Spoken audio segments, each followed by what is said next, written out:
नमस्कार, द देसी अड्डा पर आपका स्वागत है। मैं हूं राकेश तिवारी। देखिए, सीवान जिले के 8 विधानसभा क्षेत्रों में महागठबंधन ने अपने उम्मीदवारों को चुनावी मैदान में उतार दिया है और इसी के साथ चुनावी रण में जीतने का ऐलान कर दिया है। महागठबंधन के प्रत्याशी अब क्षेत्रों में पहुंच रहे हैं और जनता के बीच चुनाव प्रचार में लगे हैं। लेकिन जानना होगा कि सीवान जिले के जिन 8 क्षेत्रों में महागठबंधन ने चुनावी मैदान में जिन प्रत्याशियों को उतारा है, उनका बायोग्राफी क्या है, वे कौन हैं, महागठबंधन के अंदर जो उतरे हैं, आखिर उन क्षेत्रों में उनका योगदान क्या है, इस बात को समझना है और इसी को समझने और जानने के लिए हम आपके सामने हाजिर हैं। तो देखिए, सबसे पहले शुरू करते हैं सीवान विधानसभा क्षेत्र का। सीवान विधानसभा क्षेत्र में महागठबंधन ने आरजेडी ने अपने अवध बिहारी चौधरी को चुनावी मैदान में उतार दिया है। अवध बिहारी चौधरी की बायोग्राफी ये है कि अवध बिहारी चौधरी किसी जमाने में मुख्यमंत्री के दावेदार थे। जब लालू प्रसाद यादव जेल जा रहे थे, तब इसी अवध बिहारी चौधरी की चर्चा थी कि बिहार के मुख्यमंत्री की कुर्सी पर लालू प्रसाद यादव अपने चहेते अवध बिहारी चौधरी को बैठा देंगे। लेकिन अंत में वो बातें कैंसिल हो गई और राबड़ी देवी बिहार के मुख्यमंत्री बन गए। वही अवध बिहारी चौधरी, जिसे पिछले बार लोकसभा का चुनाव आरजेडी ने अपने टिकट पर सीवान से लड़ाया था। हिना साहब निर्दलीय प्रत्याशी के तौर पर चुनाव लड़ी थी और अवध बिहारी चौधरी सीवान से लड़े थे। अवध बिहारी चौधरी सीवान में कई बार विधायक रहे, अपने पहले जीते, फिर शहाबुद्दीन के सहयोग से लगातार विधायक रहे सीवान का, और जब सीवान में विधायक रहे तो आरजेडी का झंडा बुलंद रहा। बीच में अवध बिहारी चौधरी एक बार जनता दल यूनाइटेड में शामिल हुए थे, 2015 का वो वक्त था। लेकिन फिर जब वापस लौटे अवध बिहारी चौधरी तो फिर विधायक हैं, विधानसभा के अध्यक्ष तक बन चुके हैं। अब वही अवध बिहारी चौधरी सीवान के चुनावी मैदान में उतर चुके हैं। आरजेडी के झंडे पर, आरजेडी के बैनर के साथ अब अवध बिहारी चौधरी मैदान में। कहा जा रहा था कि सीवान से आरजेडी अपना प्रत्याशी बदल सकती है। जीवन यादव एक नौजवान चेहरा थे, आरजेडी में शामिल हुए और वो आरजेडी से टिकट चाहना चाहते थे, लेकिन टिकट आरजेडी ने अपने उस पुराने योद्धा को चुनावी मैदान में उतारा जिस पर उसे विश्वास था। और अवध बिहारी चौधरी का जो संपर्क है वो सीवान के हर वर्ग में है और अवध बिहारी चौधरी माने जाते हैं, नर्म स्वभाव है और लोगों से मिलते भी हैं, बड़ी आसानी से उपलब्ध रहते हैं। तो वो अवध बिहारी चौधरी अब एक मजबूत प्रत्याशी के रूप में सीवान में मौजूद है। उनका मुकाबला बिहार के स्वास्थ्य मंत्री मंगल पांडे के साथ है। तो देखना है महागठबंधन ने जिस योद्धा को चुनावी मैदान में उतारा है सीवान से, उस मुकाबले का दम कितना दिखता है। अब आइए जरा बात कर लेते हैं रघुनाथपुर की, उसी रघुनाथपुर की जिसकी जन्मभूमि, जिस विधानसभा क्षेत्र के अंतर जन्मभूमि आता है मोहम्मद शहाबुद्दीन का। शहाबुद्दीन जो 4 बार सांसद रहे सीवान से, शहाबुद्दीन जो राजद के आधार स्तंभ थे, शहाबुद्दीन जिनके बारे में ये कहा जाता था कि सीवान में उनके मर्जी के बगैर पत्ता भी नहीं डोलता, हर दुकान में उनकी तस्वीरें और हर जुबान पे उनका नाम नहीं, सिर्फ साहेब। उसी शहाबुद्दीन के बेटे, मरहूम शहाबुद्दीन के बेटे ओसामा साहब जब रघुनाथपुर के चुनावी मैदान में उतरे हैं तो समझिए कि नजारा क्या है। आरजेडी में कोई, आरजेडी के कार्यकर्ताओं में उत्साह है। आरजेडी के यहाँ विधायक थे हरिशंकर राय, उन्होंने खुद पगड़ी पहनाकर ओसामा साहब को आशीर्वाद दे दिया है।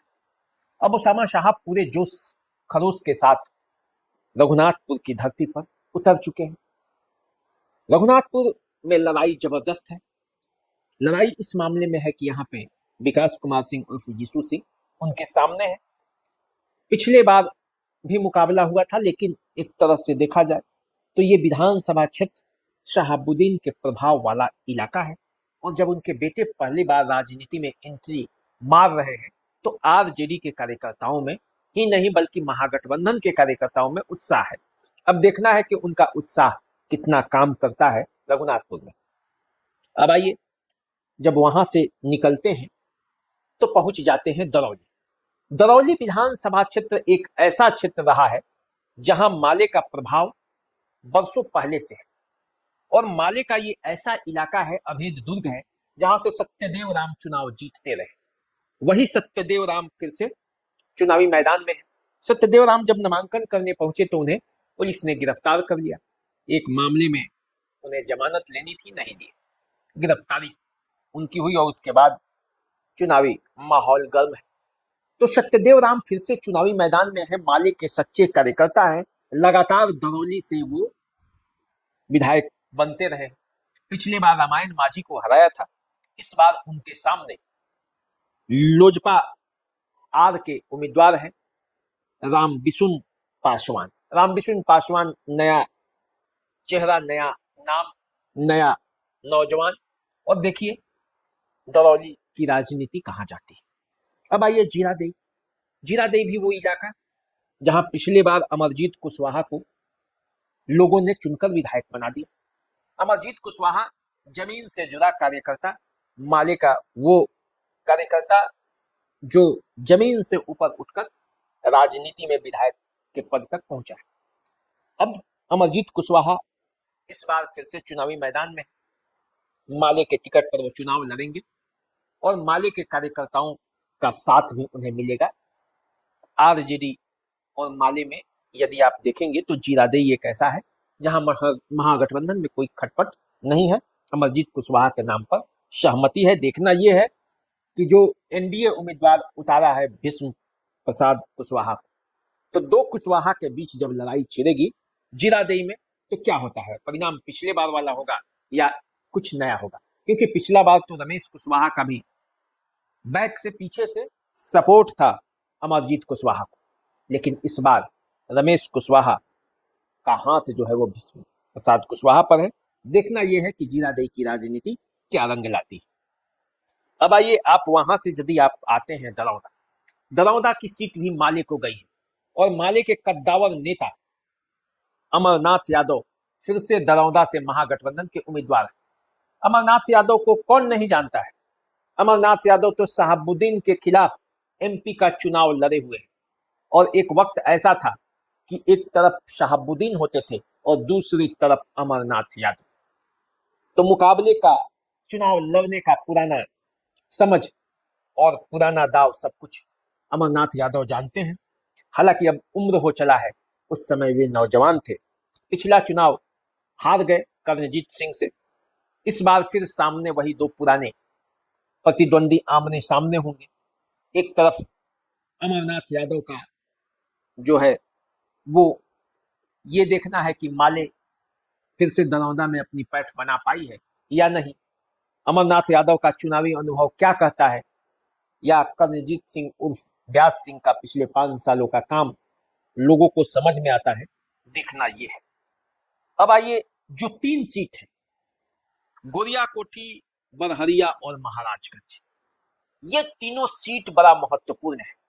और इन तीनों सीट में से जब बारी बारी से बात करते हैं तो चलिए सबसे पहले बात कर लेते हैं बरहरिया की। बरहरिया जो ऐसा सीट जहां से आरजेडी ने अपने विधायक बच्चा पांडे का टिकट काट कर अरुण गुप्ता को चुनावी मैदान में उतारा है।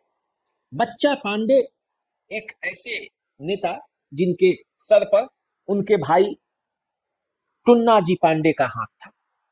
आरजेडी से मधुर संबंध किसी जमाने में था, क्योंकि आरजेडी ने इन्हें टिकट दिया और ये विधायक बने। कई वर्षों के श्याम बहादुर सिंह के जो किला था उसको ढा दिया, उसमें सहयोग हिना साहब का भी था। लेकिन पिछले चुनाव में जब प्रत्याशी के तौर पर हिना साहब चुनावी मैदान में उतरी तो बच्चा पांडे आरजेडी के साथ बने रहे और उन्होंने सपोर्ट किया अवध बिहारी चौधरी को, और उसी के समझिए कि एक तरह से परिणाम है, बच्चा पांडे का टिकट कट चुका है। बच्चा पांडे के जगह उन्हीं के तरह के व्यवसायी और रुपये पैसे के मामले में काफी समृद्ध अरुण गुप्ता को चुनावी मैदान में उतारा गया है। अरुण गुप्ता के सर पर अब तेजस्वी यादव का भी हाथ है और हिना साहब का भी। और इसीलिए बड़हरिया के चुनावी रण में अरुण गुप्ता की एक मौजूदगी महत्वपूर्ण हो गई है। देखना यह है क्योंकि आरजेडी में टिकट के बहुत दावेदार थे, आरजेडी में भी टिकट के ऐसे ऐसे दावेदार थे जिनका कहना मुश्किल है, लेकिन जब हिना साहब का हाथ अरुण गुप्ता के सर पर है तो इसका मतलब है कि आरजेडी में कोई बगावत नहीं होगी। हालांकि टुन्ना जी पांडे ने ऐलान कर दिया है कि वो मैदान में आएंगे तो छक्का छुड़ा देंगे, और खास करके वैसे लोगों को जो उनसे गद्दारी किया है। अब देखना यह है कि बड़हरिया के चुनावी राजनीति में सिक्का किसका चलता है, क्योंकि जनता पिछले 5 सालों के कामों का तो आकलन करेगी, साथ में ये भी देखेगी कि कौन सी पार्टी और कौन सा नेता, और जनता इस बार वो फैसला करेगी। तो देखिए क्या होता है। अरुण गुप्ता के बारे में भी कई बातें होती है, अरुण गुप्ता को लेकर कई वीडियो भी उनका वायरल हो रहा है। इस बीच विरोधी उनको भी घेरने का प्रयास करते हैं, लेकिन देखिए चुनाव जो है वो परिस्थितियों का खेल होता है, और कब कौन सी परिस्थिति किसके साथ खड़ा हो जाएगा ये कोई नहीं कह सकता। अब देखिए वहां से आइए तो गोरिया कोठी में अनवारुल हक दरबार ये चुनावी मैदान में है, ये दावेदार थे बड़हरिया से, लेकिन अब गोरिया कोठी से आरजेडी ने इन्हें उम्मीदवार बना दिया है। अनवारुल हक दरबार के बारे में कहा जाता है कि आरजेडी के पक्के कार्यकर्ता शुरू से जुड़े हुए हैं, और उसी का परिणाम है कि इन्हें कहीं ना कहीं से चुनाव लड़ना था। बड़हरिया से चूंकि अरुण गुप्ता की दावेदारी मजबूत थी, दावेदारी तो अनवारुल हक दरबार की भी थी, लेकिन उन्हें शिफ्ट करके गोरिया कोठी भेज दिया गया है। अब देखना यह है कि गोरिया कोठी से जो दावेदार थे, इंजीनियर विपिन कुशवाहा थे आरजेडी के जो जिलाध्यक्ष, वो यहाँ से नूतन वर्मा और हनी वर्मा ये दोनों दावेदार थे, कोई ना कोई एक चुनाव लड़ना चाहता था। सब दावेदारों की दावेदारी खारिज हो गई। इंद्रदेव प्रसाद के बेटे भी यहाँ से चुनाव लड़ना चाहते थे, मानिक चंद्र राय पूर्व विधायक जो है उनके बेटे चुनाव लड़ना चाहते थे, सबकी दावेदारी खारिज हो गई, और यहाँ से अनवारुल हक दरबार को चुनावी मैदान में उतार दिया गया। तो देखिए उसका क्या असर होता है। अब आइए जरा महाराजगंज पर आते हैं। महाराजगंज वो सीट जो कांग्रेस ने जीती थी। 17 दिनों के चुनावी प्रक्रिया में विजय शंकर दुबे ने ये सीट निकाल लिया था। अंत में सीट फाइनल हुआ, विजय शंकर दुबे आए, लोगों ने उन्हें जिता दिया, क्योंकि तब हेमनारायण शाह के खिलाफ एनडीए के कार्यकर्ताओं में ही बगावत थी, भीतरघात था, लोजपा भी अपना कैंडिडेट उतार दी थी, और ऐसे में हेमनारायण शाह मामूली वोटों के अंतर से हारे थे, तब भी मात्र 1900 कुछ वोटों से। अब जबकि पिछले 5 सालों में हेमनारायण शाह ने अपना संपर्क लोगों के बीच बढ़ाया है, घर घर गए हैं, बैठे नहीं है, इसमें कोई दो राय नहीं। और उस बीच विशाल जायसवाल का आना, विशाल जायसवाल कौन है पहले तो ये जान लीजिए। विशाल जायसवाल विनोद जायसवाल के बेटे हैं, सिवान से विनोद जायसवाल एमएलसी हैं। अब उस विशाल जायसवाल को जब महाराजगंज में शिफ्ट किया जा रहा था तो आरजेडी के ही कई कार्यकर्ता नाराज थे। अब उसमें आप सुशील कुमार डब्लू को ले लीजिए, भगवानपुर प्रखंड से जिला परिषद के सदस्य हैं, सिवान जिला परिषद के, युवा चेहरे हैं, लोगों के बीच लोकप्रिय हैं, लोगों के बीच संबंध बनाने में अच्छे हैं। यादवों की यदि बात करें तो यादवों का एक चर्चित उभरता हुआ युवा चेहरा, वो विशाल जायसवाल के खिलाफ थे। राजकिशोर गुप्ता खिलाफ थे, राजकिशोर गुप्ता ने तो नामांकन भी कर दिया है, लंबे अरसे से वो लोग भी राजद से जुड़े रहे। तो इन बगावतों के बीच विशाल जायसवाल अब चुनावी मैदान में है, और विशाल जायसवाल की खासियत ये है कि वो तेजस्वी यादव के दोस्त हैं। तेजस्वी यादव पर उन्हें भरोसा भी है, और तेजस्वी यादव के वोटरों पर भी उन्हें भरोसा है कि वे उनका साथ नहीं छोड़ेंगे। जब विशाल जायसवाल के पीछे जब आरजेडी का ठप्पा है, जब लालटेन का ठप्पा है, तो आरजेडी का कोई कार्यकर्ता इधर उधर जाएगा नहीं, ये विशाल जायसवाल का एक दावा है। और उन्हीं दावों के बीच अब विशाल जायसवाल महाराजगंज से चुनावी रण में उतर गए। तो देखना यह है कि महागठबंधन जो अपनी लड़ाई लड़नी चाहती है, और महागठबंधन के जो ये लड़ाके हैं 8 सीट पर एनडीए को जबरदस्त फाइट देने के लिए तैयार है, पूरी तरह तैयार है।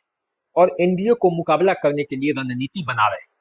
अब जैसे जैसे चुनाव नजदीक आएगा वैसे वैसे दोनों तरफ से तकरार भी बनेगा और दोनों तरफ से अपनी अपनी रणनीति भी बनाई जाएगी। अब देखिए, मैंने परिचय करा दिया कि यही 8 उम्मीदवार हैं जो सिवान के 8 विधानसभा क्षेत्रों से आपके बीच जाएंगे। अब फैसला तो आपको करना है, इन्हें चुनना है, एनडीए के उम्मीदवारों को चुनना है या इन दोनों को खारिज करते हुए किसी तीसरे को चुनना है, निर्दलीय को चुनना है, जन सुराज के लोगों को चुनना है या कोई अन्य और छोटी पार्टियों से जो कार्यकर्ता निकलकर चुनावी मैदान में कूद गया है उसे चुनना है। फैसला आपके हाथ में है। तो चलिए आप हमारे साथ बने रहिए, क्योंकि हम तो राजनीति की हर बात बताते हैं आपको। सिवान जिले के एक एक विधानसभा क्षेत्र की भी बात बताएंगे, सारण की बताएंगे, गोपालगंज की बताएंगे और बिहार का जो एक खाका है मोटे तौर पर वो भी आपके सामने लेकर आते रहेंगे। तो चलिए आप हमारे साथ बने रहिए, देखते रहिए द देसी अड्डा। चैनल को सब्सक्राइब कर लीजिए, फेसबुक इंस्टाग्राम पे हमें फॉलो कीजिए। अभी दीजिए इजाजत, नमस्कार।